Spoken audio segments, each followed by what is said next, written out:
우리에게 주시는 하나님 말씀은 마태복음 8장 14절에서부터 17절까지 제가 봉독하겠습니다.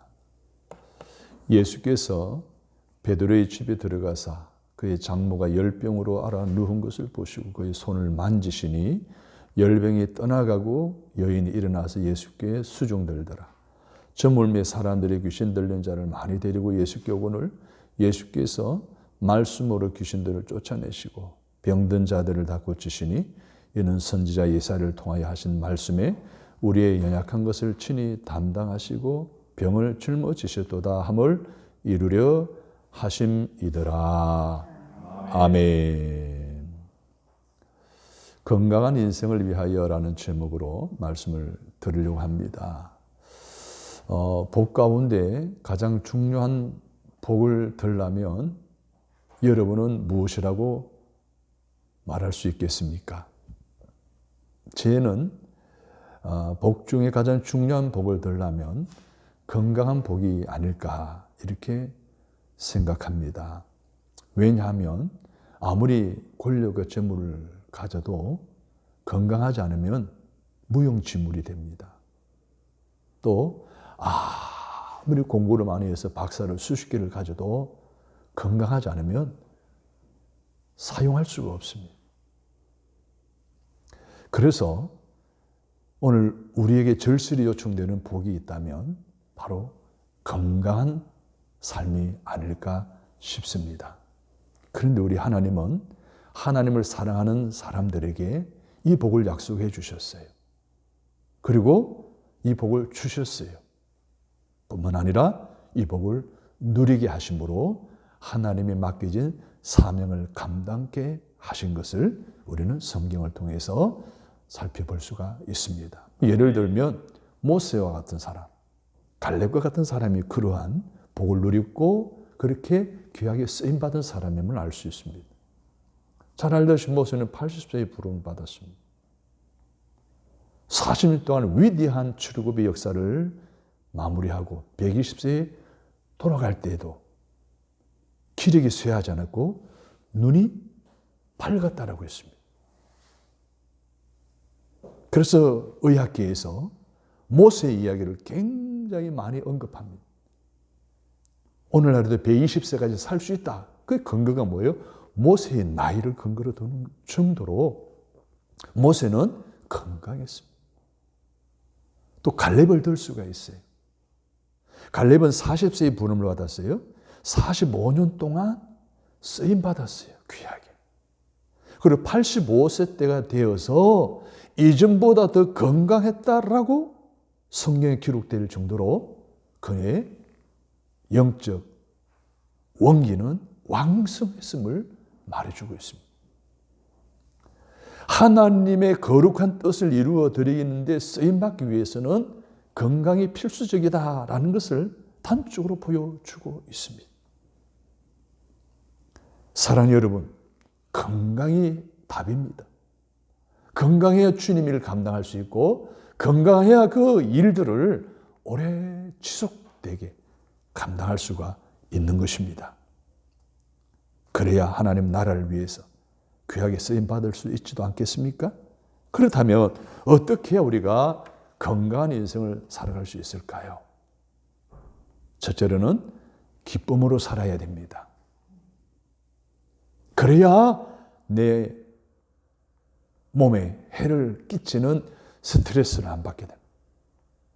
근심을 하지 않게 되는, 병 안 걸리게 되는 건강한 인생을 살아갈 수 있는 것은 내 마음이 기쁨이 가득해야 되는 거예요. 그럼 어떻게 우리가 기쁨으로 가득한 삶을 살아갈 수 있을까요?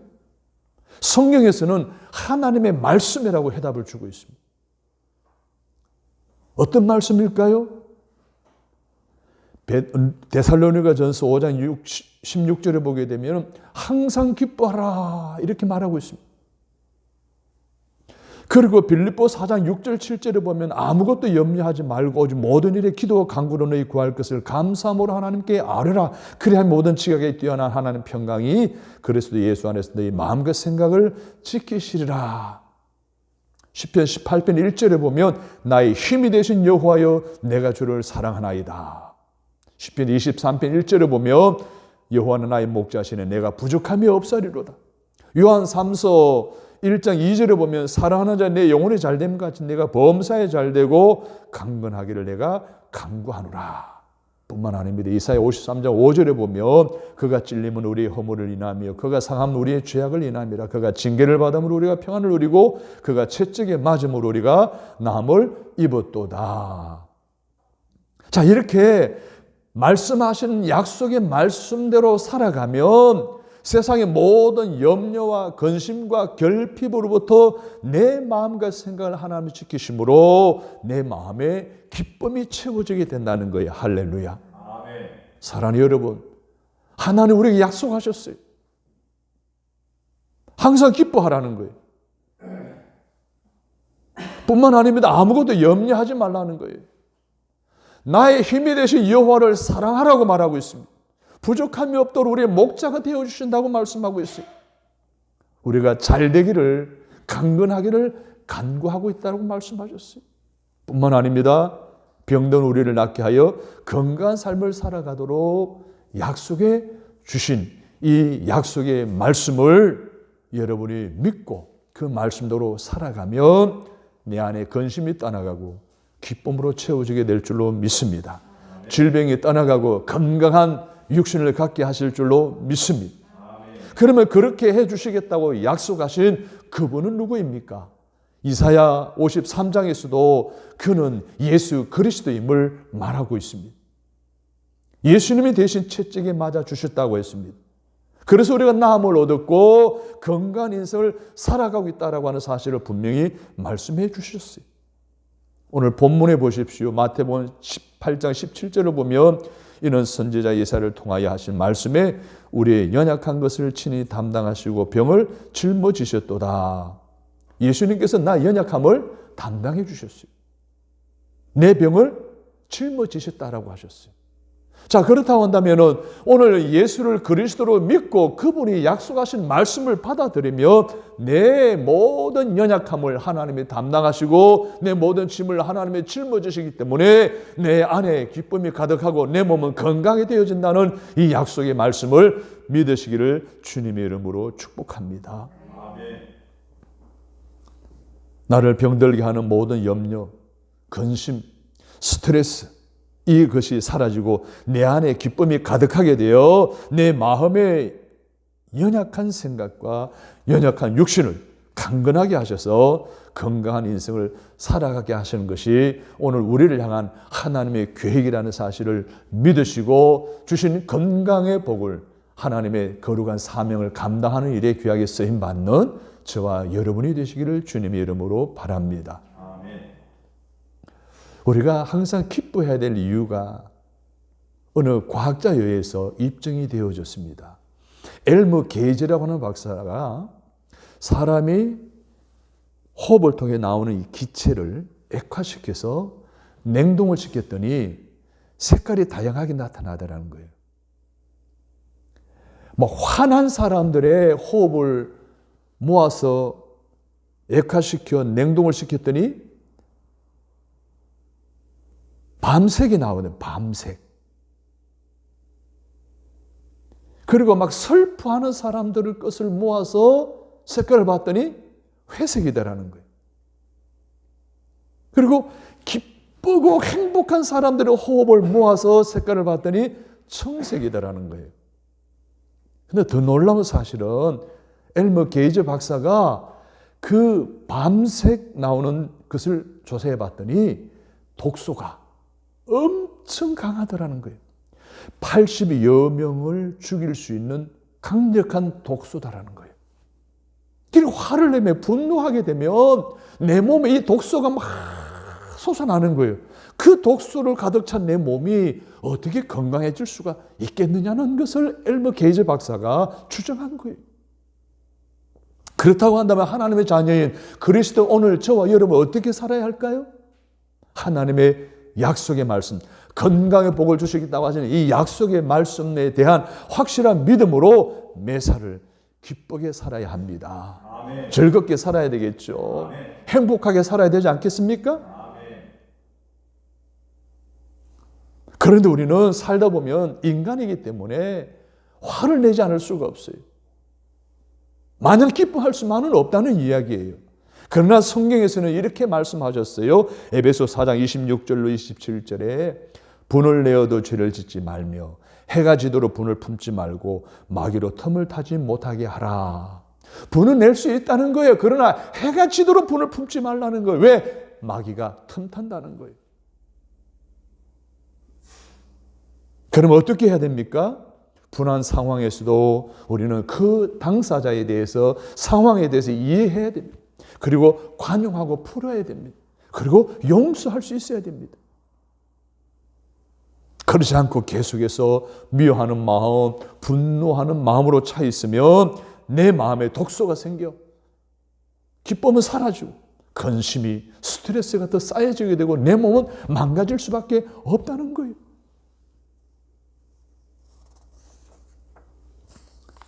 우리가 가진 조그만 자존심 때문에 이해를 하지 못하고 관용하지 못하고 용서하지 못하고 품지 못하고 서로 간에 화해하지 못하고 미운 감정에 묶여 살고 있다라고 한다면 결국 기쁨을 기대할 수가 없습니다. 사랑하는 여러분, 내 건강에까지 영향을 미친다는 것을 기억하시고 빌립보 4장 4절에서 5절의 말씀을 믿음으로 받으시기를 바랍니다. 아멘. 기뻐하라. 내가 다시 말하노니 기뻐하라. 내 관용을 모든 사람이 알게 하라. 주께서 가까우시니라. 기뻐하라고 반복해서 강조하고 있습니다. 모든 사람들과 관용하라는 거예요. 기뻐하고 관용하는 삶이 있을 때에 치료자이신 주님이 어떻게 하신다는 것이에요?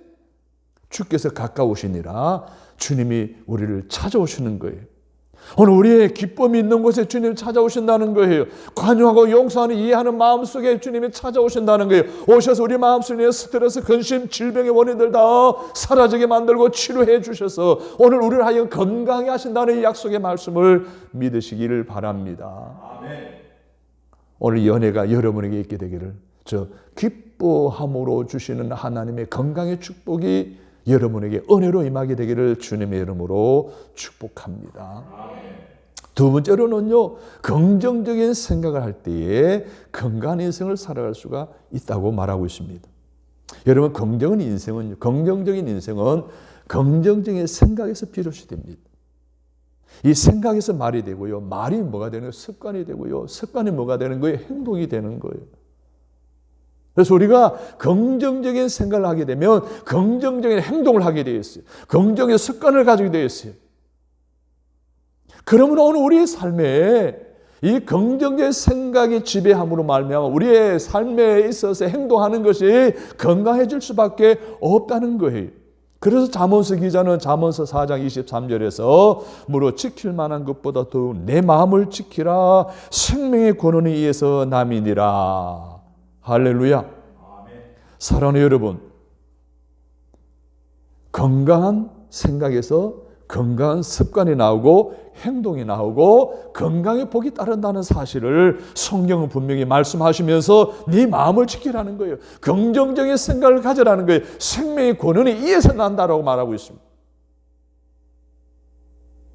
항상 모든 상황에 긍정적인 마인드를 가지고 여러분이 생활하게 되면 따라오는 복은 건강의 복인 줄로 믿으시기를 바랍니다. 아멘. 잠언서 4장 24절에는 이런 말씀이 있어요. 구부러진 말을 내 입에서 버리며 삐뚤어진 말을 내 입술에서 멀리하라 했습니다. 구부러진 말, 삐뚤어진 말, 이 긍정적인 생각이 아니라 부정적인 생각에서 나오는 말들이 구부러진 말, 삐뚤어진 말입니다. 결국 우리의 행동도 구부러지고 삐뚤어지게 만드는 거예요. 우리의 삶도 건강하지 못하게 만든다는 거예요.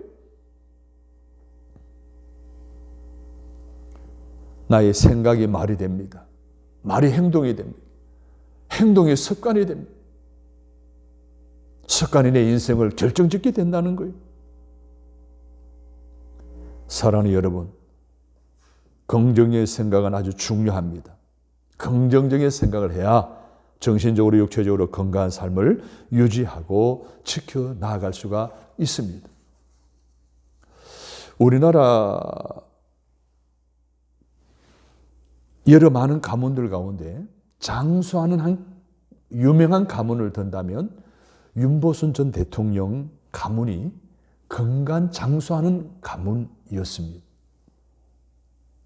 그 집안에서 대통령이 나왔죠. 그리고 서울시장 윤치현 장로님이 나왔어요. 또 윤일선이라는 서울대 총장까지 지내오신 분이 배출될 정도로 유명한 가문입니다. 근데 그 가문의 전통이 있대요. 70세에 죽으면 요절하는 거래요. 80세에 죽으면 일찍 죽었다 그러는데 90대에 죽어야 수명대로 살았다라고 할 정도로 그 시대에. 그런데 이 가문을 조사해 봤더니 두 가지 특징이 있다는 거예요. 하나는 하나님의 말씀대로 부모에게 효도하는 그러한 가정의 내력을, 전통을 가지고 있다는 거예요. 또 다른 하나는 그들의 말이, 언어 생활이 굉장히 긍정적이더라는 거예요. 항상 축복하는 말을 했다는 거예요. 그들의 생각 속에 용서, 이해, 관용, 위로, 격려, 축복, 칭찬 이런 것들로 가득 차 있으니까 끊임없이 축복하는 말을 쏟아내는 거예요. 그런 것을 듣는 가정에 여러분 무슨 근심이 있겠습니까? 마음이 기뻐할 수밖에 없고 몸이 건강해질 수밖에 없다는 이 사실을 단적으로 보여주고 있습니다. 시편 109편의 17절에 보면 이런 말씀이 있어요. 그가 저주하기를 좋아하더니 그것이 자기에게 임하고 축복하기를 기뻐하지 아니하더니 복이 그를 멀리 떠났으며. 우리가 어떤 말을 자주 하느냐? 이게 굉장히 중요하다는 거예요. 저주하는 말을 계속하게 되면 그 저주가 내게 온다는 거예요. 축복하는 말을 하지 않으면 결국 복이 떠난다는 거예요. 반대로 말하면 축복하는 말을 하면 그 복이 임한다는 거 아니겠습니까? 부정적인 생각에서 시작하는 부정적인 말을 좋아하고 많이 하면 저주가 임하고 복이 멀리 떠나기에 결국 건강의 복을 누리지 못한다는 사실을 말해주고 있습니다.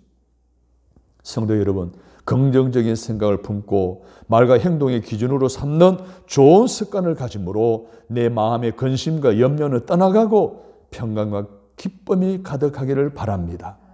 내 몸의 연약함과 질병이 떠나가고 회복과 건강이 충만하기를 주님의 이름으로 축복합니다.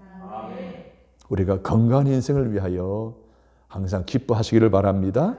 긍정적인 생각을 가지시기를 바랍니다. 그리고 세 번째로 우리가 해야 될 일이 있습니다. 하나님께 맡기고 기도해야 할 줄로 믿습니다. 인생을 살아가면서 우리는 병들 수도 있어요. 어떤 분도 나는 병원에 한번 가지 않았다라고 건강한 인생을 사신 분들도 있을 수 있어요. 그러나 우리가 연약할 때는 우리는 병원에 가야 되고요. 그리고 의사의 지시를 받아 치료를 받아야 됩니다. 그런데 우리 그리스도인은 하나 더 추가해야 될 것이 있습니다. 하나님께 맡기고 기도해야 합니다.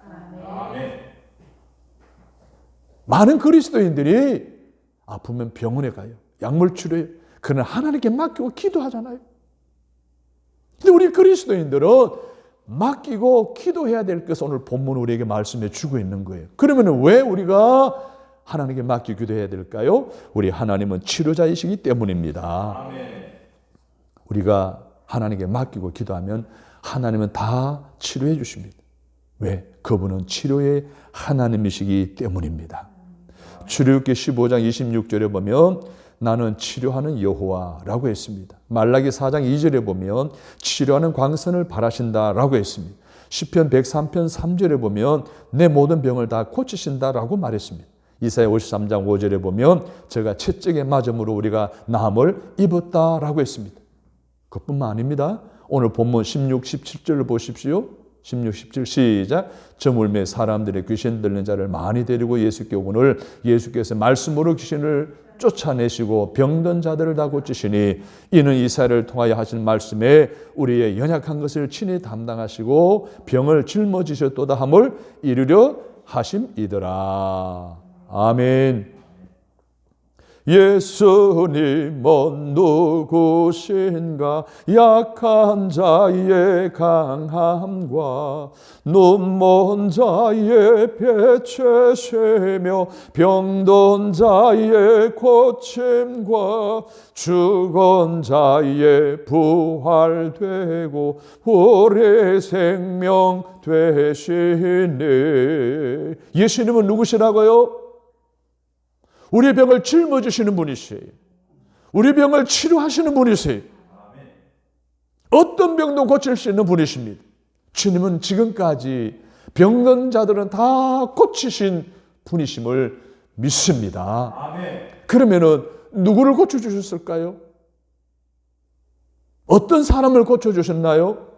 우리 하나님은 고침받기를 원하는 사람들을 고쳐주셨습니다. 무슨 말입니까? 오늘 본문의 내용은요, 예수님이 가버나움 지역에서 베드로의 사역을 중심으로 해서 활동을 하셨어요. 베드로 집을 거점으로 해서 이 가버나움에서의 이 사역을 감당하셨다는 거예요. 오늘 본문에서도 예수님은 가버나움에 가셨는데 누구 집으로 들어가요? 베드로의 집으로 들어가는 거예요. 베드로의 집에 들어갔더니 사람들이 이야기하기를 베드로의 장모가 열병으로 앓아 누웠다라고 이야기를 하는 거예요. 그런데 그 열병이라고 하는 이 표현을 다른 성경에 보게 되니까 중한 열병이라고 그랬어요. 막 고열로 엄청 심각한 중태에 빠진 상황이라는 거예요. 그리고 앓아 누웠더라라고 했잖아요. 이 미할료 시제예요. 과거 미할료 시제예요. 오랫동안 아파왔다는 거예요. 그리고 굉장히 많은 중태에 빠질 정도의 위험한 상황이라는 것을 본문은 말해주고 있습니다. 그런데 중요한 것이 있어요. 오늘 본문에는 나오지 않았는데 다른 복음서에는 보게 되면 그 중병에 걸려 중태에 빠진 베드로의 장모가 베드로의 집안에 누워 있다는 것을 알고 예수님에게 이 문제를 이야기해서 예수님이 그 베드로의 장모 열병을 고쳐주실 것에 대한 믿음을 가지고 사모하는 마음으로 부탁한 이야기가 나옵니다. 누가복음 4장 38절에 보면 사람들이 그를 위하여 예수께 구했다.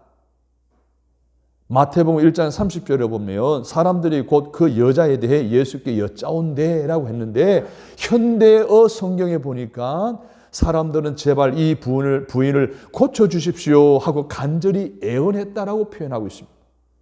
메시지 성경에 보니까 사람들이 예수께 그녀를 위해 뭔가를 해주시기를 구했다라고 번역하고 있어요.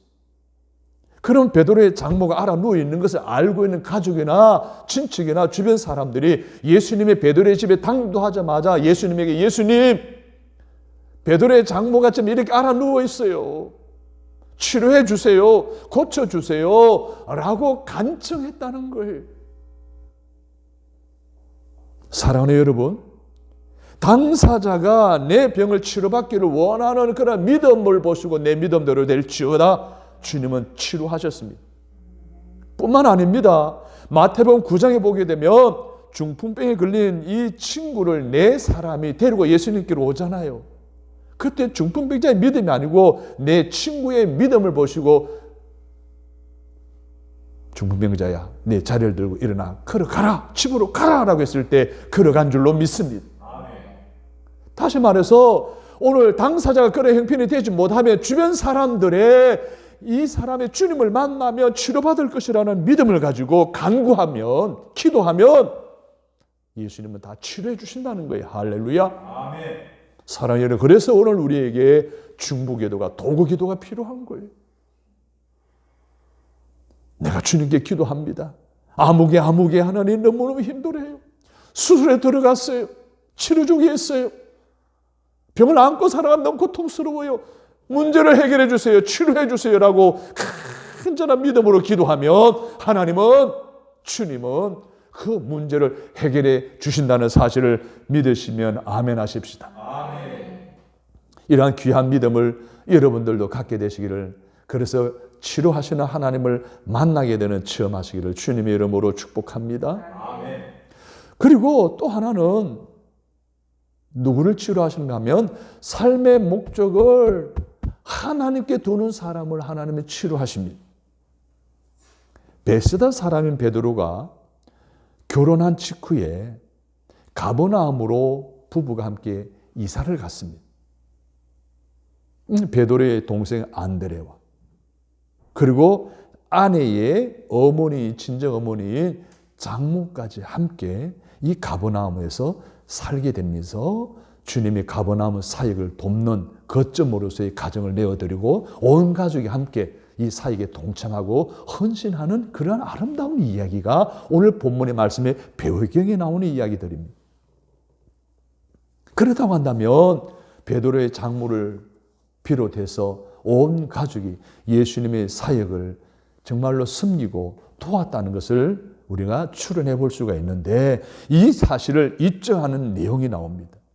오늘 15절 보십시오. 여인이 일어나서 예수님께 뭐 하더라?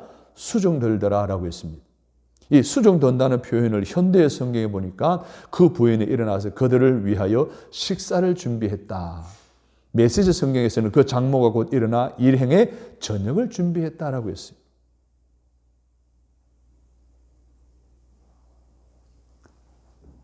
여러분, 심한 열병에 누웠었잖아요. 근데 예수님이 고쳐주셨잖아요. 오랫동안 병에 누워있으면 기력이 회복되어지기까지는 얼마의 시간의 쉼이 필요할 거 아니에요. 그런데 여러분, 고침받자마자 곧 일어나서 식사를 대접했다는 거. 이 말은 무슨 말입니까? 평상시 예수님이 자기 집에 오실 때마다 식사 준비를 해드렸다는 거 아니에요? 평상시 삶의 목적을 하나님께 두는 삶을 살았다는 거예요. 이 베드로의 장모가. 그리고 그의 가족들도 다. 이것을 보시고 하나님이 그 열병을 깨끗이 치료해 주신 줄로 믿으시기를 바랍니다. 아멘. 또 하나는 그녀의 딸인 베드로의 아내에 관한 이야기입니다. 전성에 따르면 베드로의 아내는 베드로와 함께 예수님의 사역을 도왔다고 합니다. 그런데 성서 주석가인 윌리엄 바클레이는 그녀가 베드로와 함께 순교했다고 말한 바 있는 알렉산드리아의 클레멘트가 묘사한 감동적인 이야기를 이렇게 인용하고 있습니다. 베드로의 아내가 사형장으로 끌려가는 것을 보았을 때 베드로는 그녀의 소명과 본향으로 감으로 인해 기뻐했습니다. 또 강한 격조로 편안하게 죽어가는 그녀의 이름을 부르며 주님만을 생각하십시오. 함께 사역하다가 베드로의 아내가 순교를 당하는 그 자리에서 하늘나라로 가는 것을 기뻐했다는 거예요, 베드로가. 그리고 마지막 순교가는 것을 보면서 이렇게 외쳤다는 거예요. 여보, 주님을 생각하시오 라고 말입니다. 베드로보다도 먼저 순교당했습니다. 여러분 베드로 잘 알잖아요. 전생에 의하면 예수님은 올바르게 달려 죽으셨지만 어떻게 내 예수님 죽을 수 있냐. 거꾸로 매달려 죽게 돼가지고 거꾸로 순교를 당했다 그러잖아요. 부부가 함께 순교를 당한 거예요. 여러분 이러한 베드로 아내의 열정과 주님을 향한 하나님 섬기는 것이 삶의 목적으로 두는 삶을 누구한테 배웠을까요? 어머니 신앙을 본받았지 않았을까요? 그 아버지 그 아들이라고 그러잖아요. 오늘 본문에서는 그 어머니 그 딸인 거예요. 그만큼 이 베드로의 장모가 평상시 뜨거운 주님을 향한 삶의 목적을 하나님께 두는 인생을 살았다는 거예요. 그러니까 열병에서 일어나자마자 곧바로 예수님을 밥 식사 대접하는 헌신의 모습을 보여주는 것은 그렇지 않고서는 설명이 될 수가 없는 거예요. 사랑하는 여러분, 베드로의 장모는 삶의 목적을 하나님께 두는 신앙인이었습니다. 베드로 장모는 중병으로 앓아 누워 있으면서 과연 무엇을 했을까요? 오랫동안 지금 열병으로 누워 있으면서 무엇을 했을까요? 저는 이렇게 찬송했을 것이라고 짐작을 하면서 찬송가 471장 3절을 한번 찬송하겠습니다. 주를 위해 살겠으니 나를 고쳐 주소서. 내게 속한 모든 것은 다 주의 것이니 성령이여 강림하사 능력에 난 손을 펴서 나의 몸을 어루만져 고쳐 주소서. 할렐루야. 주를 위해 살겠다는 것은 무슨 의미일까요? 아마 베드로의 장모가 이 찬송을 부르며 주를 위해 살겠다고 고백한 것은 삶의 우선순위를 하나님께 두겠다는 건 아니겠어요? 삶의 목적을 하나님께 두겠다는 고백이었을 거예요. 그런 베드로의 장모를 주님은 깨끗이 치료해 주신 줄로 믿습니다. 건강케 하신 줄로 믿습니다. 평생의 삶을 하나님께 목적을 두고 살아가는 삶을 살아갈 수 있도록 건강의 복을 주신 줄로 믿습니다. 사랑하는 여러분, 여러분의 삶의 목적을 하나님께 두시기를 바랍니다. 내 몸의 연약함을 치료받아 회복된 건강의 복으로 주님의 필요에 귀하게 쓰임받게 되기를 주님의 이름으로 바랍니다. 성도 여러분, 기쁨으로 살아가시기를 바랍니다. 긍정적인 생각을 품고 살아가시기를 바랍니다. 하나님께 맡기고 기도하며 살아가시기를 바랍니다. 그리하면 치료되신 하나님이 고침받기를 원하시는 여러분의 믿음을 보시고 여러분을 위해서 기도하는 이들의 믿음을 보시고 치료해 주실 것입니다. 뿐만 아니라 삶의 목적을 하나님께 두고 살아가는 삶을 통해서 먼 훗날 하늘나라의 멸류관뿐만 아니라 이 땅의 건강의 멸류관까지 얻어 장수하는 복을 누려 마지막까지 귀하게 쓰임받는 저와 여러분이 다 되시기를 주님의 이름으로 축복합니다. 하나님, 오늘도 저희들을 사랑해 주셔서 기쁨으로 인생을 살아가도록 결단케 하시고 긍정적인 생각을 품고 말하고 행동하고 살아가도록 해주시고 하나님께 맡기고 기도하는 삶을 결단케 하여 주시니 감사합니다. 치료자 하나님이 고쳐주시옵소서. 삶의 목적을 하나님께 두고 헌신의 삶을 살아가는 우리 모두의 삶을 기억하시고 건강하게 하시고 치료해 주시고 회복시켜 주옵소서. 영육간의 건강에 넘치는 삶을 누리게 하옵소서. 우리 주 예수 그리스도의 이름으로 간절히 기도합니다. 아멘.